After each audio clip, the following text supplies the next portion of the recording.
Good afternoon, everyone watching on the Channel 3 Facebook page. Well, we're back to school. I think every school in Connecticut is finally back. And one of the things that maybe on a lot of parents' minds, but isn't talked about as much as maybe some would hope, is the prevalence of drugs in our schools and, you know, our young people having drug problems. And joining me now is Jennifer Nadeau. She's a licensed clinical social worker with Community Health Resources.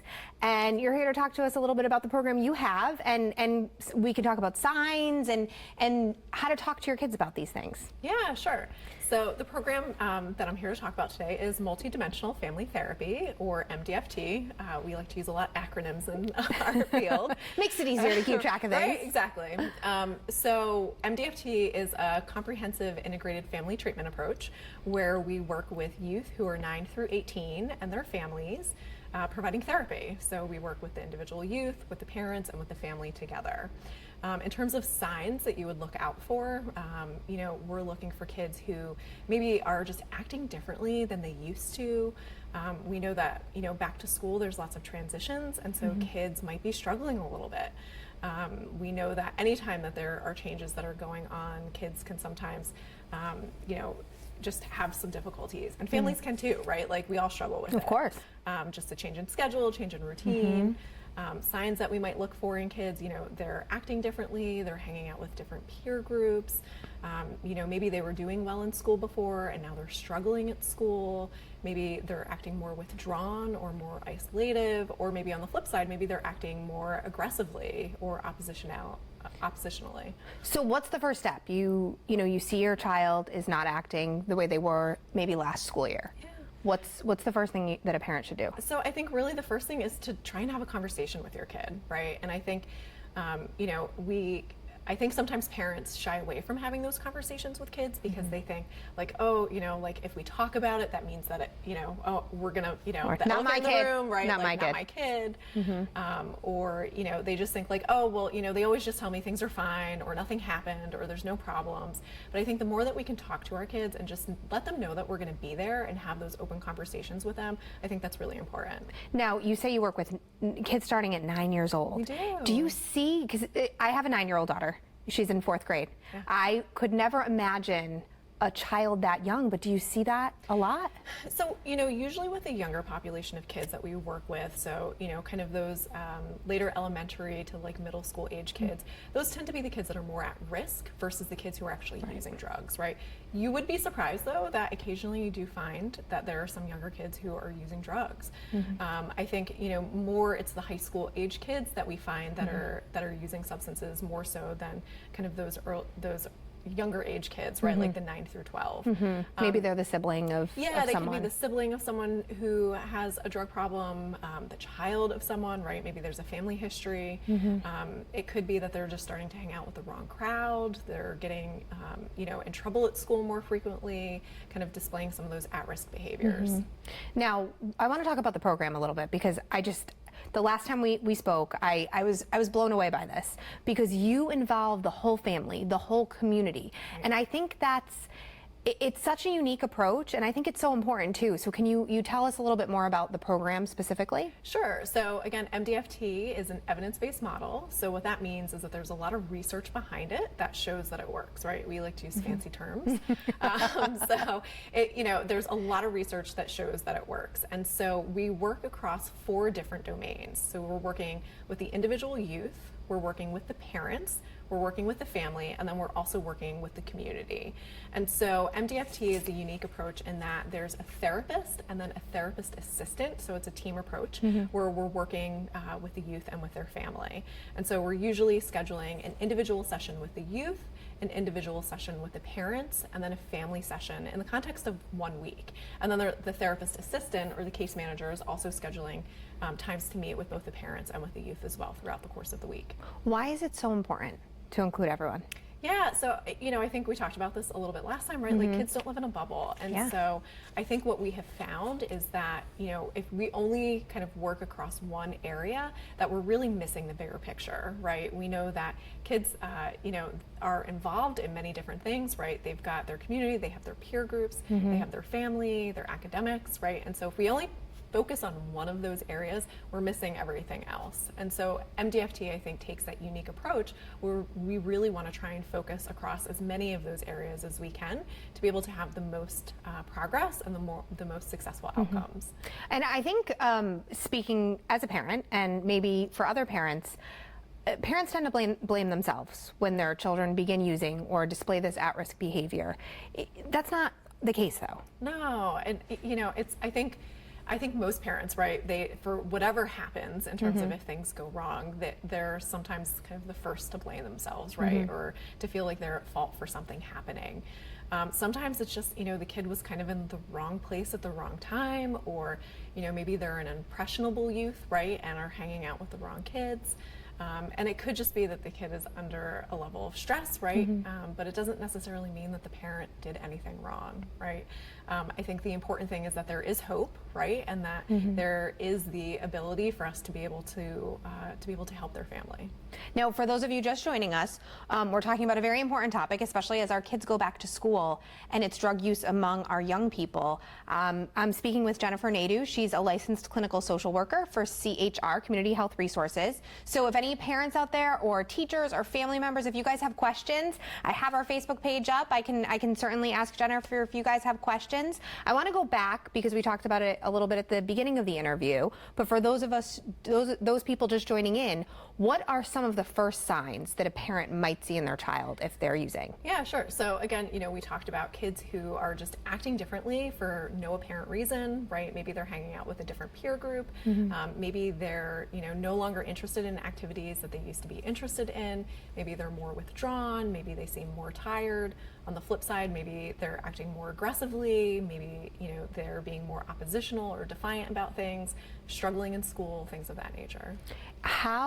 What areas do you service in the state? Sure. So we focus primarily on the central and north central area of the state. So if you kind of think about where Manchester is, you know, go over to Hartford, up to the Massachusetts border, and then kind of back down to the Manchester area.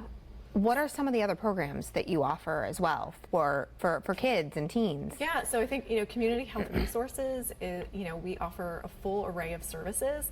Some of them are community-based, similar to Multidimensional Family Therapy, where we provide the services in-home, but we also have outpatient sites where families can come into our clinics to be seen as well. And so I think the great thing for anyone who, you know, is watching today who is interested in any of our services, you know, we have an assessment center which is able to kind of help families to figure out what resource or what service might be most appropriate for them. So they're able to kind of triage families to the most appropriate service. So you don't know where to go, you don't know what to do, you're not sure, come see you guys. Yes, absolutely. Now, can someone just walk in? So in terms of walk-ins, right now for our child clients, we are not doing walk-ins. Just because in terms of scheduling and things of that nature, we found that most families really prefer to be able to schedule in advance because they're really trying to coordinate so many different things, right? When you've got kids who are in school, they have different activities and things like that. So we really do suggest that families call our assessment center ahead of time to be able to schedule an appointment that works best for them. And we have therapists who are available in all of our programs, you know, Monday through Friday from 8 to 8. So we have after school and evening appointments that are available to really meet the needs of families. Now, back to school, all the kids just went back. It's a stressful time, I think, for parents as well as kids. Why do you think that is? I think, you know, anytime that there are, you know, changes or transitions in schedules, that can be stressful, right? Like I've got kids myself, and so just trying to get back into that routine. Right, those lunches. Right, and, exactly, of going back to school, right? Like that can be hard. I think for kids, right, like sometimes they're going into situations where they've got new teachers, there might be new classes, it could be an entirely different school, right? If they're moving from elementary to middle or middle to high school. And so anytime that there are some changes, that can be stressful for anyone. And I know, you know, we're primarily focusing on the MDFT. Yes. See, I got that right, guys. But you guys, just for any kids or family members who are feeling that back to school stress and the transition and are having difficulties, they can come to you too as well. Absolutely. Now, is the multidimensional family therapy, is that just for kids at risk or using drugs, or is it for other things as well? Yeah, so MDFT is, really focused on working with kind of those kids who are using drugs or who are at risk of using drugs. We do have other programs that work with, both youth and families and with adults as well, in terms of other issues that might arise. So one of the unique things with MDFT that we are really excited about is that we have one team in Manchester that is focused on working with both youth and young adults up through the age of 21 who have an opioid use disorder. So this is something that's unique, that's a little bit different. There are a few other agencies across the state that are also starting to implement this new adaptation to the MDFT model. So this particular adaptation, we work with youth and young adults 16 through 21. And so they receive kind of that MDFT treatment as usual, which is, on average, we're usually involved with families for 4 to 6 months. At the point of discharge, these families receive aftercare from that therapist assistant or the case manager for up to a year post-discharge. Oh, wow. And so really that person is helping the family with other case management needs that arise. They're checking for signs of relapse, referring back to services if needed, and really just helping to kind of support that individual youth or young adult in whatever way they can. And is that the only difference in the program, is that they get the aftercare, or are there different things? I mean, for the most part, that's really the difference. I will say, working with, an 18 and 19 or a 20-year-old is a little bit different than working with, say, a 9 or a 10-year-old, right? And, the definition of family may also look a little bit different, right? Whereas you may have, a kid really who's living with their parents, you may have a young adult who is living with a significant other or maybe roommates, and maybe we're incorporating some of those people more in the treatment than we would be incorporating, say, a family member. Now, do you involve, when you say family, with whether it be a young person or, an older teen, is it parents, siblings? Do you go as far as grandparents, aunt and uncles? So, primarily we're looking at who are the people that are living in the house that the youth is living in. So it could be a step parent. It could be a step parent, it could be a foster parent. It might be grandparents, right? We have a lot of families that we work with where there are multiple generations who are living in the house. Sometimes we're working with youth who also are living in more than one house, right? We might have a kid who's spending time between 2 different households, and so we'll try to work with kind of both sets of parents in those situations as well. What is, I know this might be a tough question to answer, but what is kind of the average age that you see kids, if start using or be in danger of using? Yeah. I know, kind of a tough question, but I know as a parent, I know maybe some of the parents watching are like, well, what's that magic age? When should I? I mean, I think the thing, there really is no magic age, right? I will say, I think on average, the kids that we're working with in MDFT, probably around 14 or 15 tends to be kind of that average age of onset that we're seeing in terms of the kids that we're working with, who that's kind of when they've started to use substances. But there's, again, we're working with kids as young as 9, and so you do see kids who are younger who are trying things out too. So you may think I have a 9-year-old, I have a 10-year-old at home, but it can happen. It can, yeah. And so again, I think that just goes back to the piece about having open and honest communication with your kids, right? And even if you don't necessarily think that something is happening, sometimes just talking about these things, right? I have conversations with my kids about these types of things, so that way it's not like the elephant in the room, right? I know. Same. I think that's so important. Right. If you have those open conversations with your children, then they're more likely to come to you in the event that there's a problem. Exactly. Now, you mentioned it a little bit before, but how long does this program last? Sure. So, typically we're our average length of stay is somewhere between 4 and 6 months. In terms of how often we're meeting with families, in the beginning, again, we're trying to schedule 3 therapy sessions a week. So an individual session with the youth, an individual session with the parent or parents, and then a family session.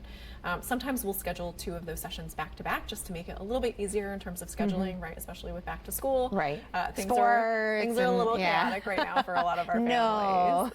So again, we try to meet the needs of the family and meet them where they're at. Now, if someone wants to get a hold of you guys, how can they get a hold of you? Yeah, sure. So, you can certainly check out our website at chrhealth.org, or you can call our assessment center at 877-884-3571. And I'll make sure that gets posted in the comment thread below this video if you're watching it later on, not watching it live with us on the WFSB Facebook page.